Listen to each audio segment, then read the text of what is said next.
Donc, bonjour à tous, pour ceux que je n'ai pas vus, puisque certains sont déjà passés sur le stand.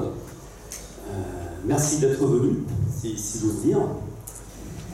Donc là, je vais filmer aussi la conférence, ce qui fait que si, bon, je ne pense pas que vous vous endormiez, mais si vous vous endormez, vous pourrez toujours récupérer les éléments perdus pendant cette heure. Sinon, vous pourrez la revoir avec plaisir. Donc, on va effectivement parler de géobiologie. Alors, juste un petit truc, une petite parenthèse. Si ce n'est déjà fait, ou de couper le son de vos téléphones, ou de les mettre sur mode avion, ça sera bien, ça sera sympa. Merci. Donc, nous allons parler de géobiologie. Alors, la géobiologie, déjà dans son terme, c'est le fait d'étudier les phénomènes qui vont intervenir sur la vie, donc notamment sur le vivant. C'est-à-dire nous, quand nous sommes chez nous ou sur notre lieu de travail. Alors c'est vrai que la plupart du temps, quand nous sommes appelés à intervenir, c'est plutôt dans les habitations. Je dis nous parce que donc nous travaillons à deux, mon épouse Nathalie et moi-même.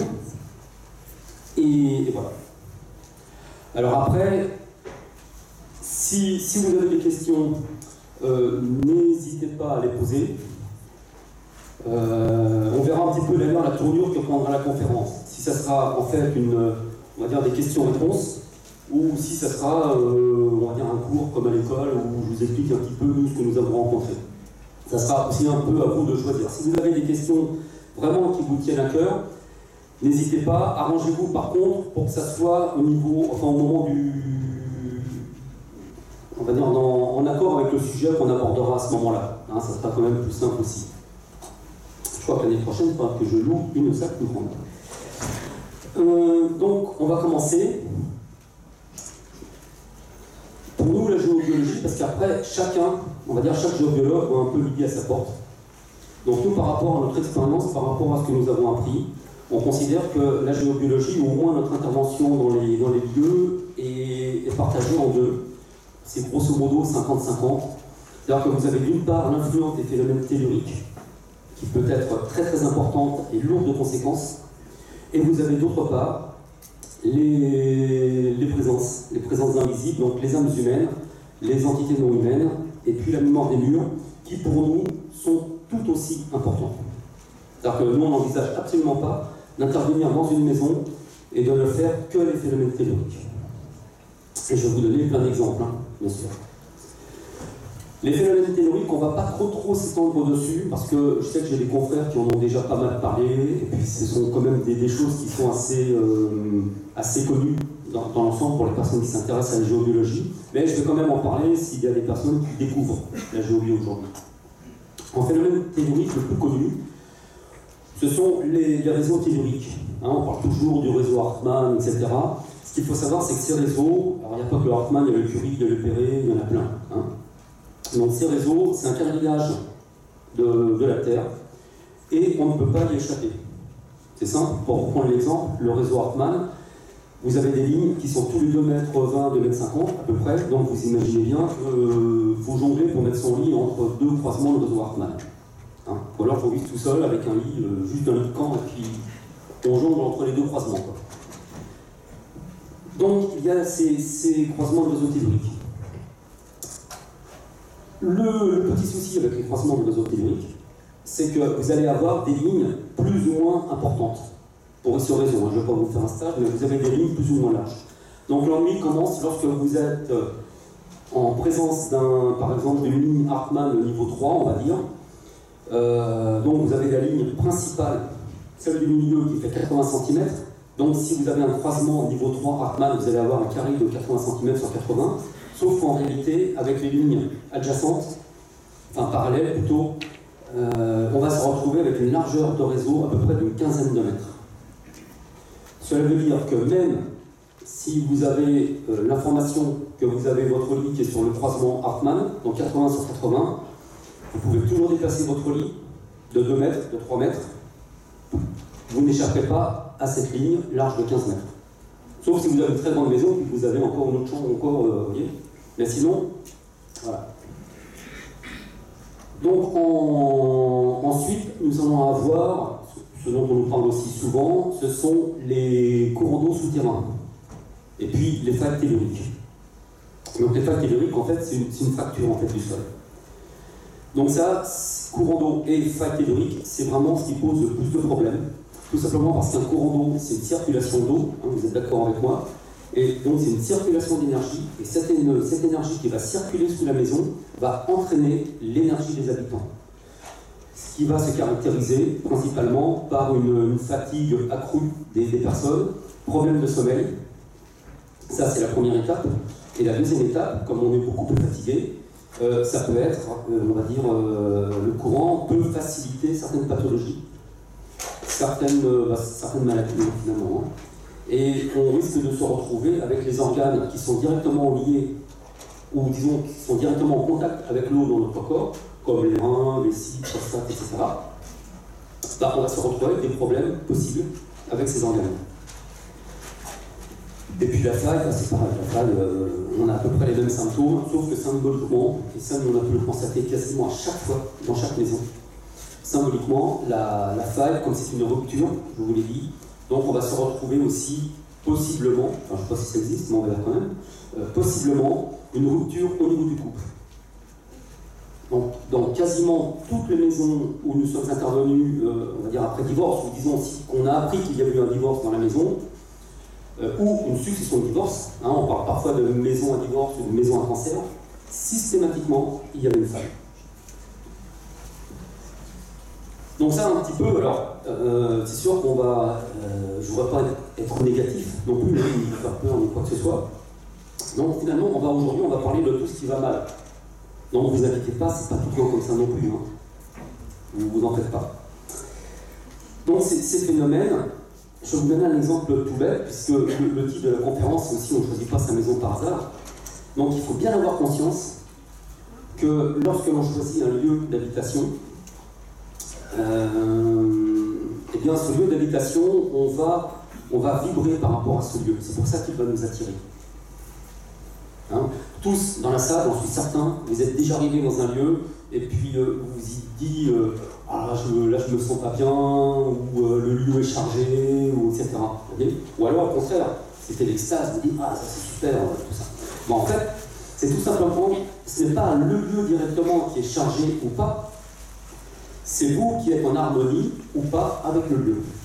Donc vous pouvez très bien arriver dans un lieu particulièrement chargé, je vais vous donner plein d'exemples, et ne pas le ressentir. Alors que vous avez des amis qui viennent et qui vous disent voilà, t'habites là, mon pauvre. Tout simplement, ces amis ne sont pas dans la même harmonie, hein, dans la même énergie que le lieu où vous êtes. Alors qu'est-ce que je peux vous donner comme exemple? Parce qu'on en a plein. Oui, puis surtout ce que je voulais dire aussi, c'est qu'on n'est pas victime. Bon, on n'est pas responsable non plus, enfin on n'est pas coupable, hein, mais on n'est pas non plus victime du lieu où l'on habite. Alors que si vous vous retrouvez dans un lieu qui est particulièrement chargé, je dirais, il n'y a pas à dire, oh là là, mes pauvres gens, qu'est-ce que vous avez comme karma, ou comme ça, vous voyez, hein. Non, c'est pas ça. C'est tout simplement, pareil, on est en harmonie avec le lieu, et on est venu là pour continuer notre propre évolution. Hein, je pense que vous savez tous que même dans les cas difficiles, dans les épreuves ou dans les traumatismes que l'on peut avoir dans notre vie, on a tous été blessés un jour ou l'autre, on a tous eu des traumatismes, mais si on regarde ces traumatismes et ces blessures sous un autre œil, eh bien, on se rend compte qu'en fait, ils nous ont fait évoluer. Bon, ou pas. Hein, mais voilà, si on a un petit peu de conscience quand même, on se rend compte, et surtout on a cherché à comprendre pourquoi on avait eu cette blessure, ou pourquoi il y avait eu cet événement, vous vous rendez compte que finalement, même si c'est grave, hein, cela ne retire rien à la gravité hein, de certains événements, mais il n'empêche que ça nous a fait avancer. Et là, c'est pareil dans l'harmonisation. Enfin, nous, dans notre façon de travailler, le but, ça va être d'harmoniser la maison de manière à ce que cette maison soit saine pour les habitants, mais ça va être aussi de montrer aux habitants, avec leur collaboration, bien sûr, de mettre en lumière tous les phénomènes que nous aurons rencontrés et tous les phénomènes qui pourront leur permettre de continuer d'évoluer. Alors, je parle, je vais vous donner les exemples. J'ai une question. Allez-y, ça va m'aider. Dans Donc ce que vous voulez dire, en fait, c'est que vous pouvez harmoniser une maison pour certaines personnes, et les suivants qui arrivent seront en disharmonie. Alors non, pas tout à fait, parce que donc, la question de monsieur, si tout le monde n'a pas entendu, c'est que si on harmonise une maison, donc pour les personnes qui nous demandent d'harmoniser, et que, par exemple, ces personnes s'en vont, et puis d'autres viennent derrière, donc la question est de savoir si la maison sera harmonisée pour les personnes qui viennent derrière. En fait, elle sera harmonisée pour les personnes qui viennent derrière. Parce que les personnes qui viennent derrière, elles vont être en harmonie vibratoire avec le lieu tel qu'il est maintenant, à l'instant T. Vous voyez? Et peut-être que ces personnes-là, si elles étaient venues avant, elles n'auraient pas pris cette maison parce que justement l'énergie ne leur aurait pas correspondu. Allez-y. Alors, est-ce qu'on intervient sur les champs électromagnétiques? Alors, oui. Alors, je vais y revenir un petit peu après. C'est-à-dire que nous, on ne pose pas d'appareil, ou alors très très rarement. Hein, on ne pose pas non plus de pierre. En fait,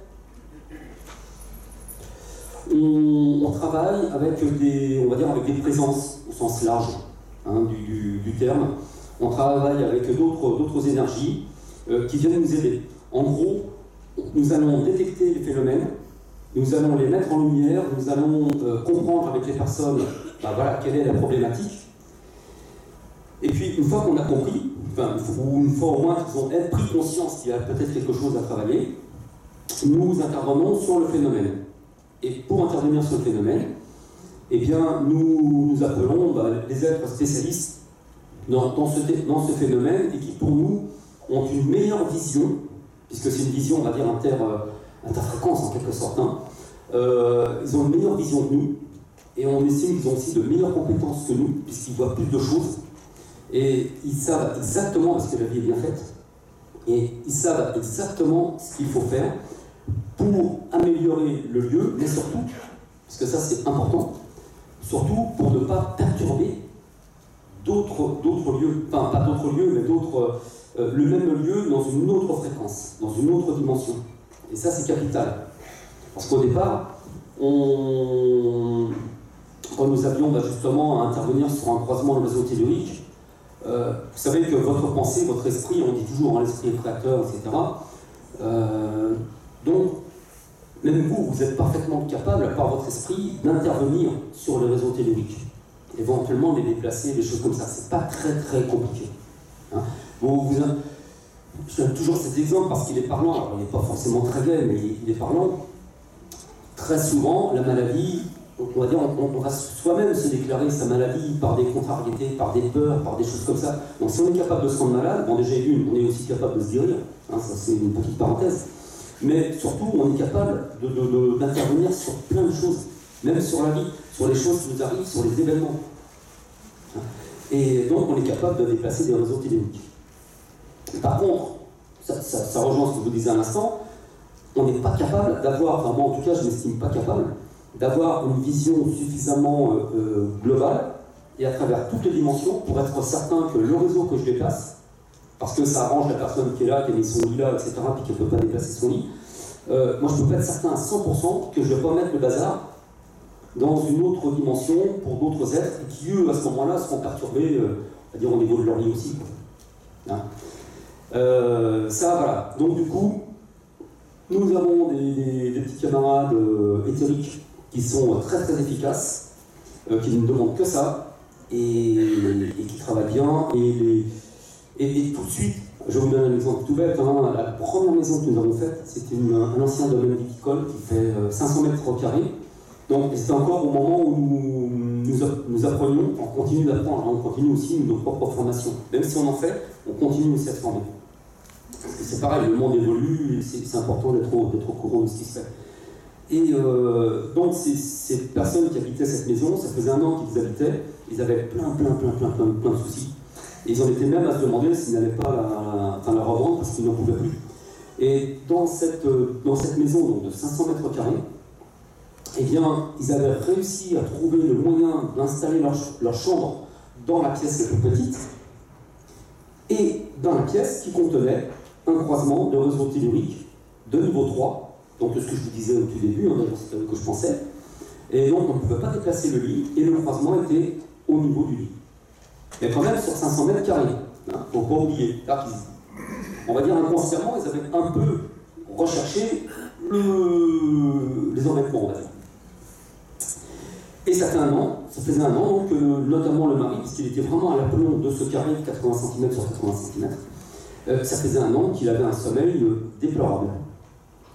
Et donc nous sommes intervenus, puis on a fait intervenir les copains, et en fait le lendemain, et pour nous ça a été une belle reconnaissance, surtout qu'à l'époque on ne savait pas encore trop voilà, si ce qu'on faisait marchait ou pas, parce qu'on en était au début. Et donc, dès le lendemain, ils nous ont envoyé, ou ils nous a appelé, je ne sais plus, ou envoyé un courrier internet, pour nous dire que c'était la première fois en un an qu'il dormait comme un bébé. Et ce qu'il faut savoir, c'est que ce monsieur était donc un ancien pharmacien, qu'il avait tenu un laboratoire, qu'il était particulièrement cartésien. Hein, c'était sa femme qui voulait venir, hein, c'était pas lui. Et voilà. Et donc, mais par contre, le lendemain, il a quand même, vous voyez, il nous a quand même dit, bah, effectivement, il avait super bien dormi, quoi.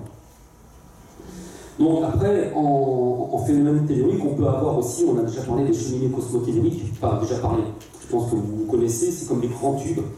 Et le souci de ces cheminées, alors ça se balade, en fait, hein, ça se déplace, ça vient, ça repart, etc. Mais c'est quand même attiré par certaines choses. Donc ça peut être attiré par un croisement de réseau tellurique, positif ou négatif. Là je parle de polarité, hein. Je ne parle pas de bien ou de mal. Hein. Donc vous avez, je vais vous donner un exemple.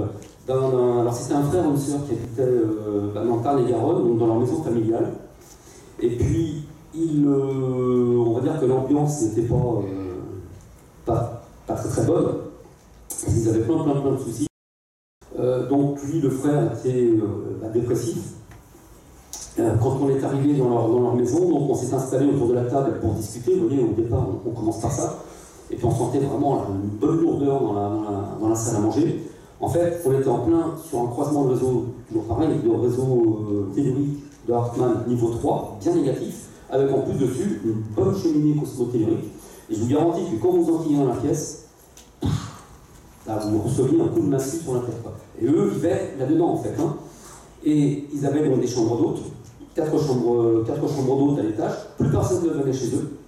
Parce que de toute façon, quand vous recherchez sur Internet, ça vous plaît ou ça ne vous plaît pas. Enfin, vous voyez, quand vous recherchez pour des chambres d'hôtes, des gîtes, etc., vous êtes inspiré ou pas. Et là, plus personne n'était inspiré parce qu'inconsciemment, on ressent ces énergies-là. Donc plus personne ne venait, ils travaillaient à l'usine, l'usine allait fermer.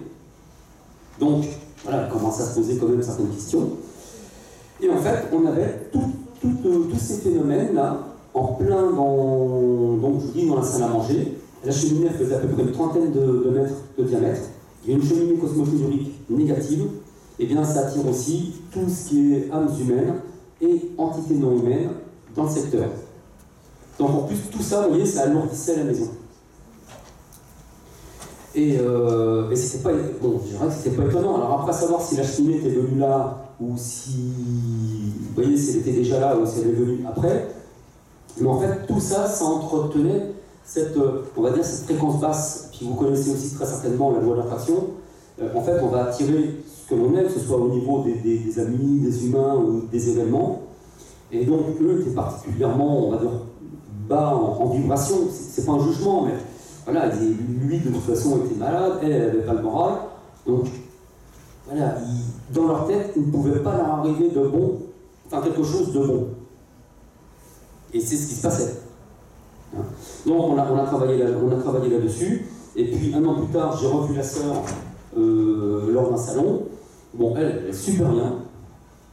L'objectif, en fait, était que le frère rénove une grange qui était à côté pour qu'ils aient chacun leur maison. Il n'avait toujours rien fait, parce que lui-même, de toute façon, n'avait pas entrepris de thérapie pour soigner sa dépression. Donc, il était toujours dans le même état. Mais par contre, la vibration générale de la maison était restée assez élevée, malgré tout, parce que déjà, nous étions intervenus sur le phénomène tellurique qui la perturbait, et puis la sœur entretenait une bonne ambiance, une bonne énergie dans la maison, avec des pratiques comme l'encens, comme les prières, etc. Mais le frère, lui, de toute façon, on ne peut pas forcer les personnes à se remettre en question, ou à se soigner, ou quoi que ce soit. Nous, quand on intervient, on ne peut que mettre en évidence ces phénomènes. On intervient sur les phénomènes sur lesquels nous pouvons intervenir. Et puis après, c'est aux personnes de faire le nécessaire pour leur santé, pour leur équilibre, etc. Ça aussi, c'est important aussi de bien en être conscient. Donc, nous avons, excusez-moi, on a tous ces phénomènes donc, telluriques. Est-ce que vous avez des questions sur les phénomènes telluriques? Allez-y. Vous avez dit que vous aviez plein de personnes, ça m'intéresserait de savoir qui. Alors bon, ça risque d'être un petit peu long si vous voulez de vous détailler. En fait, nous travaillons beaucoup avec les esprits des natures. Beaucoup. Et puis après, avec des êtres, des présences, d'autres dimensions pour faire simple, en fait. Mais après, bon, on y croit ou on n'y croit pas, c'est pas très très grave. Eux, ça ne les empêche pas d'exister, de toute façon. Et puis, c'est vrai que ça, c'est un monde qui nous a été révélé au tout début, quand on a commencé à apprendre la géobiologie. Et honnêtement, quand vous commencez à mettre le doigt dedans, même si c'est le petit doigt, vous êtes complètement aspiré après. Ouais. Et même, je le vois, nous, quand on intervient, quand on travaille avec eux, ou même pendant les stages, c'est génial, parce que, notamment le stage des esprits nature, et nous, on habite, donc, ça fait qu'on est sur une maison en bois, on est dans les bois, et autour de nos bois, il y a encore d'autres bois, donc vraiment, pour nous, on ne peut pas mieux. Et voilà, et à chaque fois, c'est génial. Parce qu'en plus, ils commencent à avoir un peu l'habitude de travailler avec nous. Et du coup, dès qu'on fait ce stage, on a toujours plein de surprises. On en a toujours de partout qui arrivent, il y a plein d'échanges. Et quand on harmonise, c'est pareil. Honnêtement, ça va faire plus de 10 ans que nous travaillons en géobiologie. Ça fait plus de 10 ans que nous travaillons aussi avec eux. Enfin, je parle en général, pas seulement les esprits de nature. Et à chaque fois, honnêtement, à chaque fois, on est épaté. Alors même si on sait que ça marche, même si on sait que quand on va faire ça, il va y avoir ce résultat-là, etc., à chaque fois, on est épaté, parce que ça semble à la fois simple, et c'est simple, mais pour nous, même je vous dis, même si on a encore l'habitude, on a encore du mal, on a encore un peu quand même notre côté cartésien, parce que, contrairement aux apparences, Nathalie et moi, nous sommes quand même très cartésiens. Donc c'est pour ça qu'on vérifie toujours ce qu'on trouve, toujours ce qu'on ressent, et c'est pour ça aussi qu'on travaille à deux le 3 quarts du temps, parce que ça permet que l'autre confirme ce qu'a trouvé le premier. Mais à chaque fois, ouais, on est toujours épaté par les résultats. Allez-y. Avant d'acheter une maison, vous disiez tout à l'heure que, hormis l'impression visuelle, bien entendu, il faut qu'il est nécessaire pour que ça plaise. Est-ce qu'on peut ressentir quelque chose Oui. Est-ce qu'il y a quelque chose qui permet de... Moi, ce qui me fait plaisir... De dire qu'on peut ne pas être bien à la maison. Oui. Alors après, justement, pour répondre à votre question, moi, ce qui me fait plaisir, c'est en fait la question était de savoir si on peut ressentir des choses quand on veut acheter une maison ou un terrain. En fait, ça revient un peu au même. Un lieu, par exemple. Un lieu, voilà. Oui, de toute façon, déjà instinctivement, vous allez le ressentir. C'est ce qui va faire dire que vous le prenez ou que vous ne le prenez pas. Ça, c'est la première chose. Par contre, là où ça me fait plaisir, c'est que nous avons de plus en plus de demandes de personnes qui nous appellent justement avant d'acheter. Donc de faire, alors pas une harmonisation dans ces cas-là, parce qu'on ne touche à rien, mais une expertise. C'est un petit peu différent, parce que l'harmonisation, on va réparer en quelque sorte. L'expertise, on va se contenter de dresser l'état des lieux énergétiques. Et ça me fait de plus en plus plaisir, parce que nous, on part quand même du principe que vaut mieux prévenir que guérir. Et c'est encore plus vrai sur un terrain, si on veut construire une maison, c'est mieux de regarder si l'emplacement qui est prévu pour la maison, on risque de tomber sur un courant d'eau souterrain ou sur une faille, que s'en apercevoir après. Parce que ça nous est arrivé assez fréquemment d'avoir suffisamment de marge et de pouvoir faire dépasser l'implantation de la maison pour ne pas être perturbé par le courant ou par la faille. Bon après, dans les 3 quarts du temps, effectivement, quand la maison est construite, c'est comme ça. Donc là, après, on intervient, comme nous disions tout à l'heure, avec nos alliés. Donc vous, pour des personnes, on va dire, qui n'ont pas de connaissances particulières par rapport à la géobiologie, il faut écouter votre ressenti, en fait. Tout le monde a des ressentis. Vous l'avez tous. Vous avez tous déjà expérimenté aussi de l'intuition, ou vous voyez, des idées qui vous viennent d'un seul coup, ou le téléphone qui sonne, et puis juste avant vous pensiez à la personne, tout le monde a expérimenté ça. Donc vous avez tous du ressenti. Par contre, moi j'avais du ressenti aussi, mais je ne le savais pas. Donc ce qui fait que pendant 2 ans, quand j'ai appris, j'ai ramé, parce que les autres, effectivement, avaient du ressenti, ils étaient capables de le ressentir, mais moi, non. Pas dans ma tête, je parle. Donc du coup, forcément, je ne ressentais pas. Donc la difficulté, elle est là. Alors que ça soit pour ressentir un lieu, ou même en formation ou quoi que ce soit, la difficulté, c'est de se faire confiance. Donc si vous visitez un lieu ou un terrain pour savoir, enfin disons un lieu en général, pour savoir si ce lieu vous convient ou s'il n'y a pas un problème particulier, eh bien, vous allez dans ce lieu, et puis, alors, si vous allez avec un agent immobilier, vous vous espacez un peu. Nous, à l'époque, quand on cherchait un lieu, on y allait avec nos baguettes, et puis l'agent immobilier, il avait pris l'habitude, du coup, et puis, voilà, on parcourait tout le terrain pour voir s'il n'y avait pas des soucis particuliers, quoi. Et donc, vous vous mettez à l'écoute du lieu, et vous écoutez, entre guillemets, les images qui vous viennent, les pensées qui vous viennent. Vous voyez? Et ça peut être des images particulières. Nous, on travaille beaucoup, justement, comme ça, par image. Quand on harmonise un lieu, on peut recevoir des infos. On travaille avec les baguettes, mais en fait, les baguettes ne font que confirmer ce qu'on pressent. Vous voyez? Et puis, en même temps, les baguettes permettent aux personnes chez qui nous sommes de pouvoir suivre l'harmonisation aussi. Et du coup, très souvent, quand on tombe sur un phénomène, donc on va se brancher sur ce phénomène, et je pense essentiellement aux âmes humaines et aux entités non humaines, et puis on va écouter les informations ou les images qui nous viennent. Et très souvent, nous avons des répliques de films, par exemple, qui peuvent paraître, on va dire, hors sujet. Et en réalité, quand on regarde bien, si on regarde la symbolique de la réplique, eh bien on se rend compte que ça peut nous faire penser à quelque chose, et à ce moment-là, ça nous donne des informations sur le phénomène rencontré. Et ça, vous pouvez le faire aussi. Si vous arrivez dans un lieu, puis d'un seul coup, je sais pas, ça fait renaître certaines peurs, des peurs d'enfants ou quoi que ce soit, ou même des peurs d'adultes, vous voyez, essayez de creuser un peu ça, quoi. Alors après, allez-y. Quand un courant d'eau a été décelé, oui. que ça a été nettoyé, rectifié, est-ce que on est obligé de le faire qu'une fois ou... Alors, nous, à notre... parce qu'il y a plein de méthodes, pour intervenir sur le courant d'eau, donc je parlerai que de ce que l'on fait.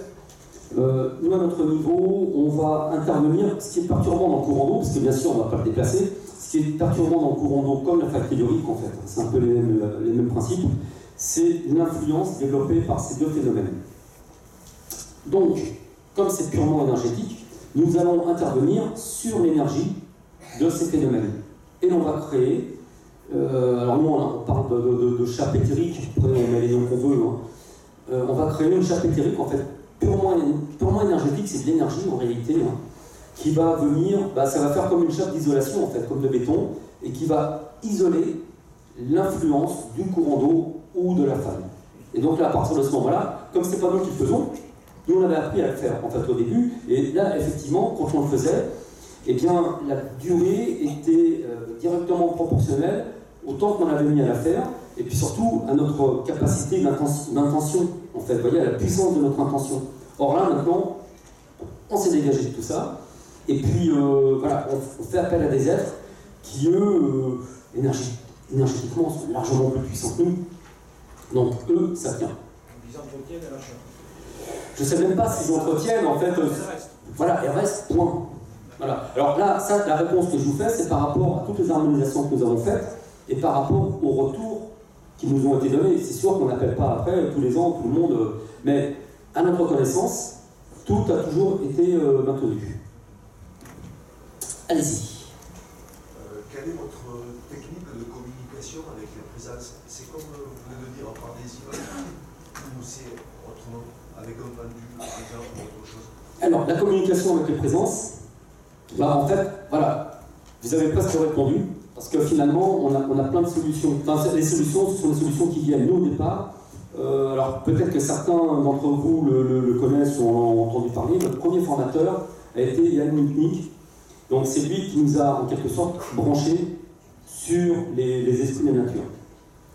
Bon, puis après, on a suivi des chemins séparés. Mais donc, au départ, on a appris comme ça, donc avec le clair ressenti. On continue à faire ça. D'ailleurs, nous, notre stage de clair ressenti et communication avec les esprits de la nature est basé sur ce mode de communication, en ayant apporté une petite touche forcément personnelle. Et du coup, on a un peu simplifié ce protocole. Donc, on peut travailler en travaillant sur le... Alors, je ne vais pas te donner trop de détails, mais pour ceux qui connaissent, en travaillant donc, sur le champ vital, hein, l'influence donc de l'être sur notre champ vital. Après, on peut travailler aussi avec les baguettes, ou comme le pendule, c'est-à-dire donc oui, non, on pose une question, oui, non. Et puis aussi, je dis, donc, nous, de plus en plus, avec la pratique, en fait, en général, on a en fait tout simplement la réponse dans la tête. Alors, ou par une image, ou même directement, oui, non, et puis voilà, quoi. Ça, c'est la pratique qui fait ça, quoi. Alors, je vous disais aussi, le deuxième axe, qui est vraiment très très important, et qui souvent fait plus peur que les phénomènes telluriques, mais il n'y a pas de raison d'avoir plus peur, en fait. Hein.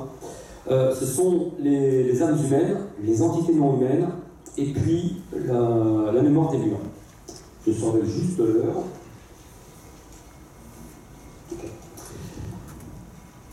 Donc ça, de toute façon, c'est pareil, on ne peut pas y échapper. Donc il n'y a pas non plus à en avoir peur, je vous le dis, il ne faut pas être parano ni quoi que ce soit. Ça fait partie de la vie, en fait. Alors, on fait la différence parce que parfois sur Internet ou dans les livres, vous avez le terme entité peut vouloir parler aussi d'âmes humaines. Nous, ce n'est pas le cas. Mais ça, c'est juste du vocabulaire, en fait. Hein. C'est-à-dire que nous, dans notre définition, une âme humaine, c'est un ancien humain qui est mort, mais dont l'âme n'est pas montée. Et puis, une entité non humaine, en fait, pour nous, c'est un pléonasme, mais comme ça montre bien les choses. Une entité non humaine, c'est une charge éthérique qui a été créée, alors, ou naturellement dans la nature, parce qu'il y a plein de sortes d'entités, ou par notre mental.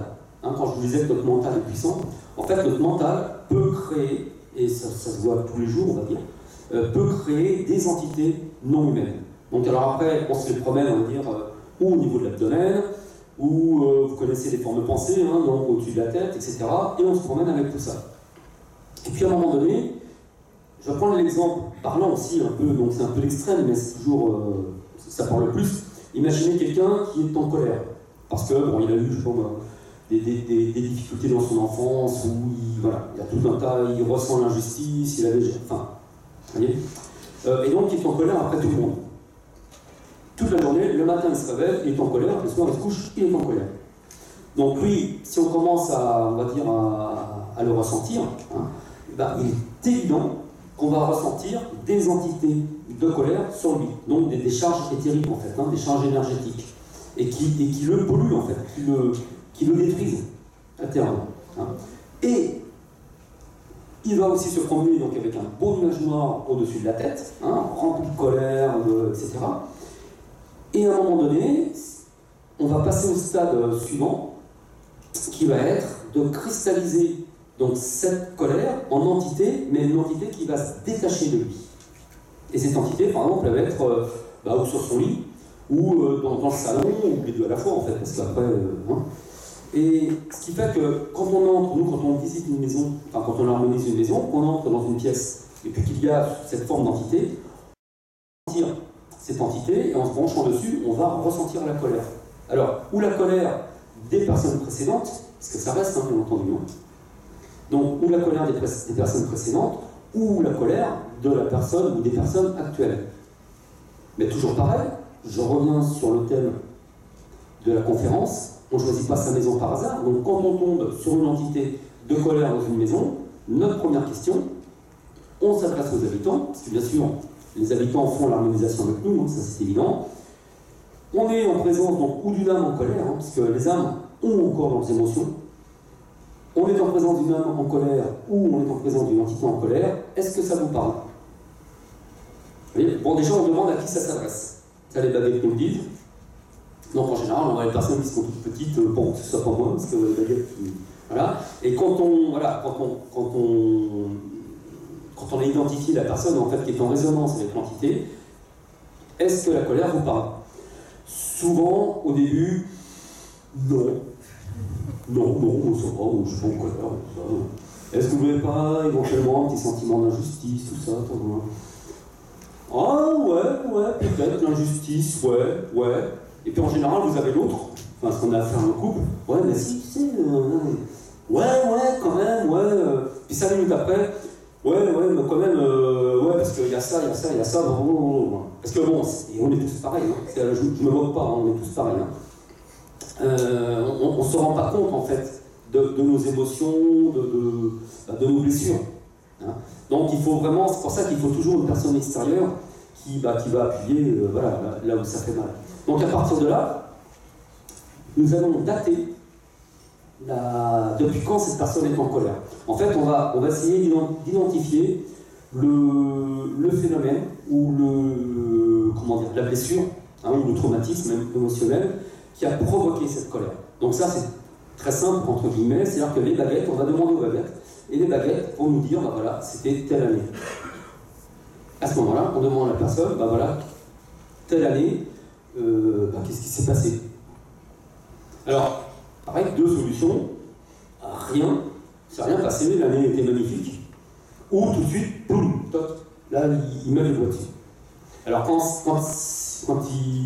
la réponse est, il ne s'est rien passé, là encore, vous voyez, c'est toujours un tiroir, hein. Il y a 2 possibilités, où effectivement la personne est vraiment sincère, et puis... Alors après, il y a toujours la possibilité qu'on se trompe, hein. Bon. Mais au-delà de ça, la personne est effectivement sincère, et puis c'est tellement lourd pour elle qu'elle l'a complètement occulté, ça arrive, et parfois, une semaine ou 15 jours après, il y a la personne qui nous rappelle ou qui nous écrit, qui nous dit, ça y est, ça m'est revenu, il s'est passé ça, non. Donc, voilà. Ou alors, tout simplement, elle ne veut pas voir ou elle ne veut pas dire. De temps en temps, on le sent quand même. Hein. Quand ça a été grave, ou on va dire même parfois très intime, parce que parfois on rentre dans l'intimité des personnes, donc vous en avez quelques-unes qui peuvent ne pas avoir envie, ce que je conçois, mais du coup, on est limité aussi dans le travail, forcément, mais après on fait ce qui est juste de faire ce jour-là, en fait. Hein. Et donc certaines, effectivement, on n'a pas spécialement envie d'en parler. Et puis voilà, on va quand même traiter l'entité, mais ce qui est important, c'est que si on tombe sur si quelqu'un est allé dans une maison où il y a déjà de la colère, c'est évident que lui-même ressent de la colère, à plus ou moins grande échelle. Hein. Donc ce qui est important de faire, si on veut des résultats, et puis si on veut que le résultat persiste, justement, c'est d'intervenir, donc c'est de mettre à jour ce que je vous disais à l'instant, de mettre à jour ce qui a provoqué cette colère, et puis à partir de ce moment-là, seulement à partir de ce moment-là, on peut transmuter l'entité dans la lumière, et bien entendu, une fois qu'on a mis ça donc en lumière pour la personne, on lui conseille très fortement de s'occuper de sa blessure. Parce que, bon, je vous l'ai déjà dit, on n'est pas magicien, c'est pas en claquant des doigts, ou même en faisant, on va dire, une petite séance individuelle à la personne pendant quelques instants, qu'on peut, on va dire, effacer 20 ans ou 30 ans de souffrance. Hein, faut être honnête aussi, quoi. Mais par contre, le but de l'harmonisation, c'est que cela ne revienne pas. Donc déjà, en enlevant, en transmutant l'entité, déjà la personne va être libérée. Je vais vous donner un exemple assez fréquent, parce qu'en termes d'émotions, ce que l'on va rencontrer, en termes d'entité pour les émotions, ce qu'on va rencontrer, ça va être colère, tristesse, culpabilité. Ça, ce sont les trois premières, trois principales émotions qu'on va rencontrer. Il pourrait aussi y avoir l'amour. Hein. Vous pouvez rentrer dans une maison où il n'y a eu qu'un amour. Mais dans ces cas-là, on n'appelle pas un géobiologue pour nettoyer, quoi. Hein, c'est pour ça. C'est juste pour ça que nous, on ne rencontre pas trop souvent. Donc, je vais vous donner un exemple. On intervient donc, chez un couple, et donc c'était la femme, et puis la femme, le couple n'allait pas très bien. Ils étaient ensemble depuis 20 ans. Ils n'allaient pas très bien, puis donc la femme avait un peu peur de séparer son mari. Puis bon, ils n'avaient pas spécialement envie, hein, ni l'un ni l'autre. Donc ils se sont dit, tiens, pourquoi pas un géobiologue.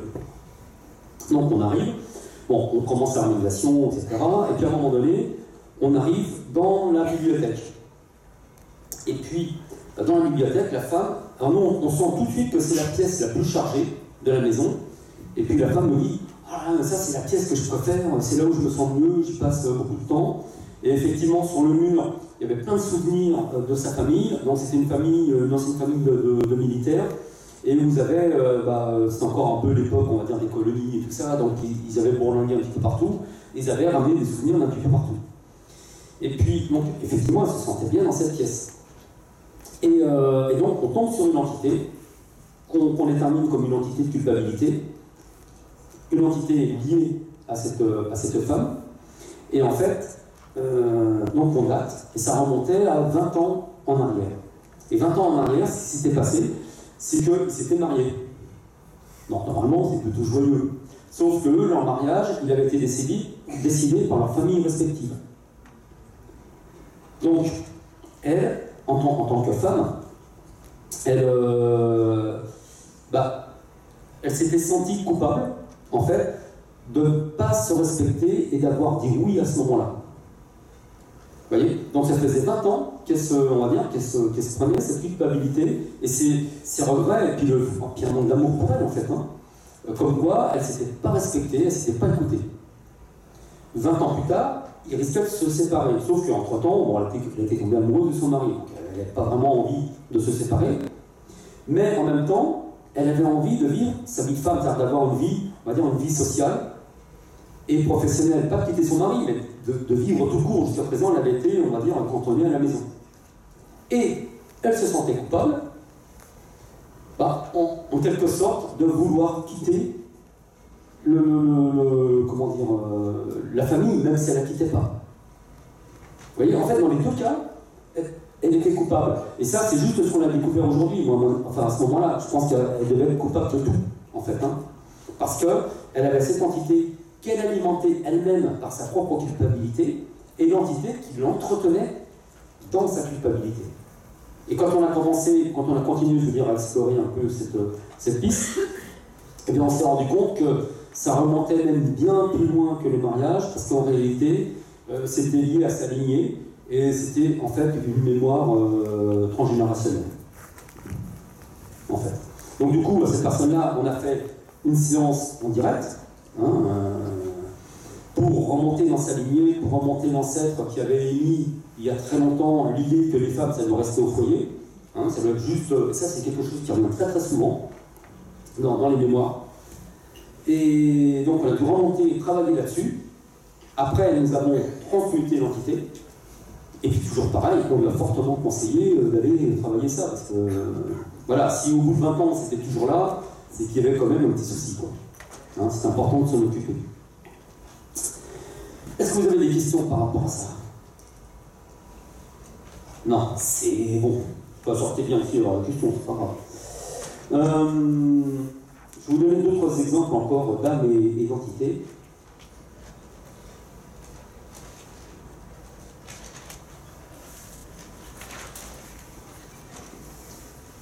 Ouais, parfois on peut tomber dans des... Alors moi je suis passionné d'histoire, donc assez souvent, toujours pareil, on attire ce qu'on est, assez souvent nous tombons sur des lieux historiques. Enfin, ou des personnes qui habitent des lieux qui ont une histoire en fait. Et ça c'est assez fréquent. On va dire plus fréquent que chez nos collègues qu'on connaît, géologues en fait.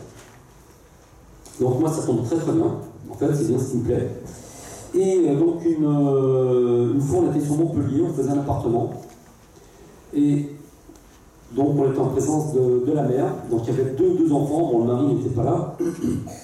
Et puis on arrive dans les baguettes nous emmènent dans l'entrée de l'appartement, donc c'était au rez-de-chaussée. Et puis à ce moment-là, avec Nathalie, on ressent vraiment, on se sent mal en quelque sorte, parce que c'est ce qui nous permet aussi, nous, de ressentir. Et donc on sent vraiment une grande tristesse, et puis une grande émotion. Et en fait, on a eu tous les deux à peu près la même image dans la tête, c'est qu'on était face à une mère et puis son enfant qui était face au mur, et après, alors on ne comprenait pas trop parce qu'il y avait la porte d'entrée et eux ils étaient face à un autre mur. Et là la personne nous a expliqué que la porte avait été déplacée et que la porte était avant au niveau du mur. Et en fait, c'était une femme, ils sont un petit garçon, qui attendait là, on les visualisait bien avec leur valise à la main. Et puis on sentait quand même, c'était plus que lourd, hein, je le ressens quoi.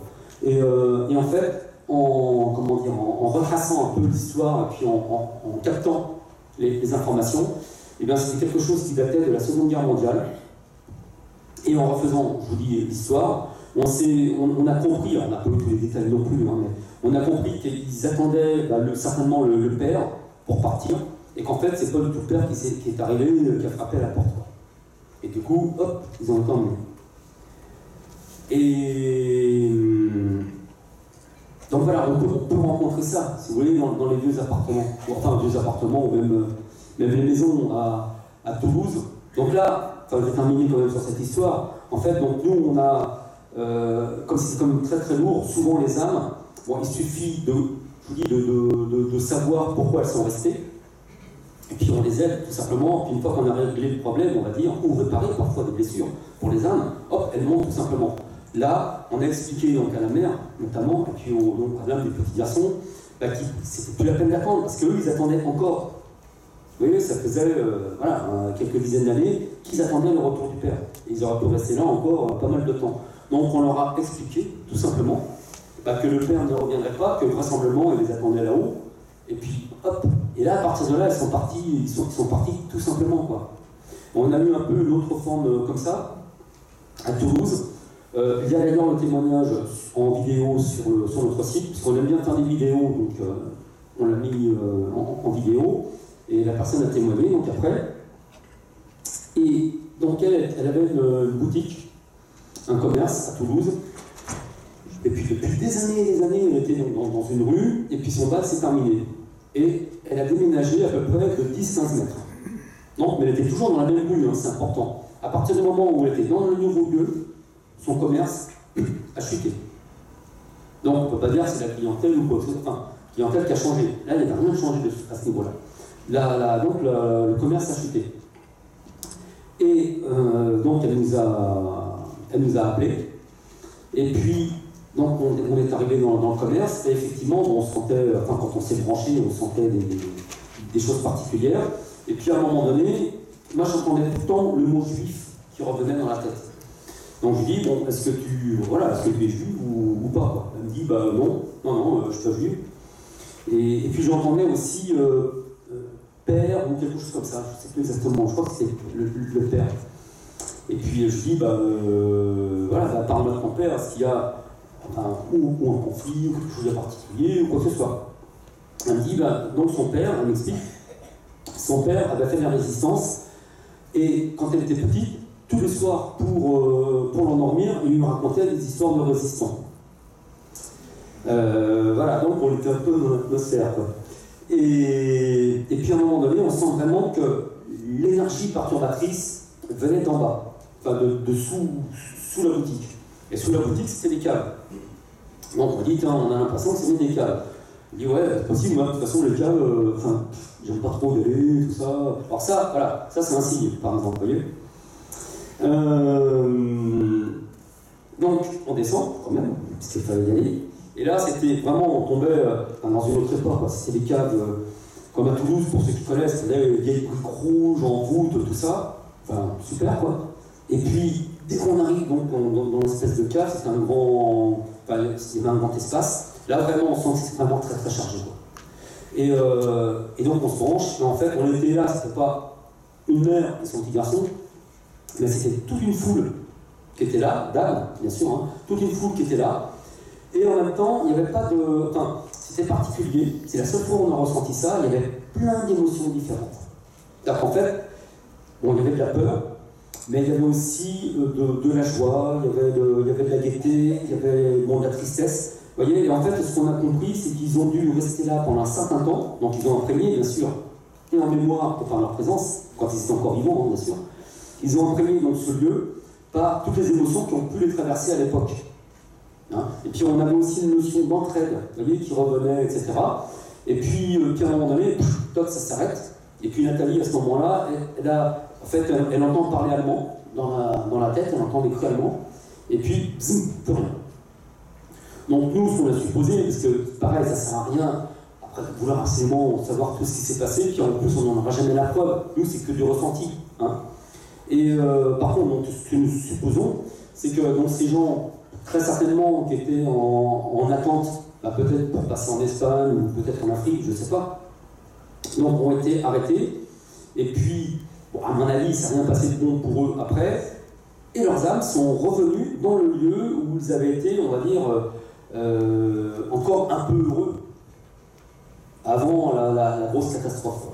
Et donc à ce moment-là, voilà, on a expliqué encore à toutes ces âmes que c'était maintenant qu'il fallait qu'elles continuent. Parce que pour une âme, alors justement ça me fait rebondir sur un truc qu'il faudrait que je vous dise absolument, c'est que, c'est pas si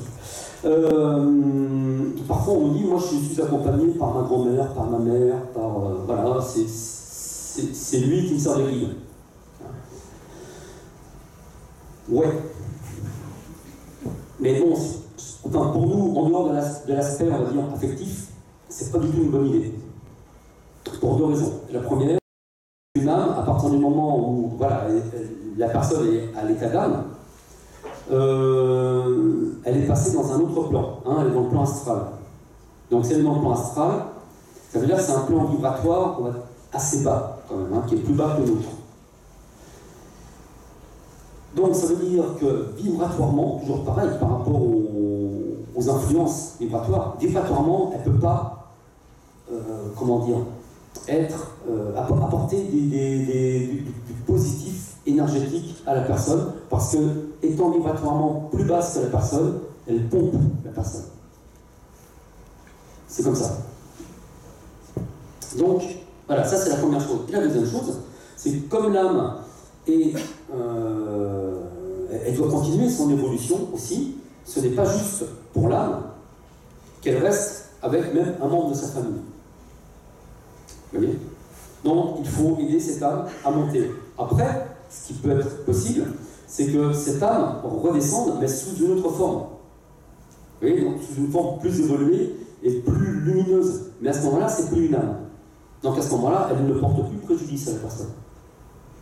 Mais ça c'est vraiment important. Et parfois, ça nous est un peu difficile, parce qu'il faut expliquer donc aux âmes aussi. Hein. Parfois, nous sommes tombés sur des âmes qui restaient accrochées à des personnes de leur famille, ou l'inverse. On a rencontré aussi des personnes de la famille qui accrochaient l'âme. Et là, c'est vraiment... Enfin, ça peut être plus difficile, parce qu'il faut vraiment faire comprendre aux deux que si chacun aime l'autre, bien la meilleure preuve d'amour, c'est de s'en séparer. Parce que dans les deux cas, chacun nuit à l'autre. Mais bon, après, je vous dis, après il y a le côté affectif et tout ça. Il y a souvent des pleurs, hein, quand même, nous, quand on fait des harmonisations, même de l'autre part, parce que, voilà. Et bon, voilà, parfois c'est un peu difficile à faire, mais c'est impératif, quoi. Oui.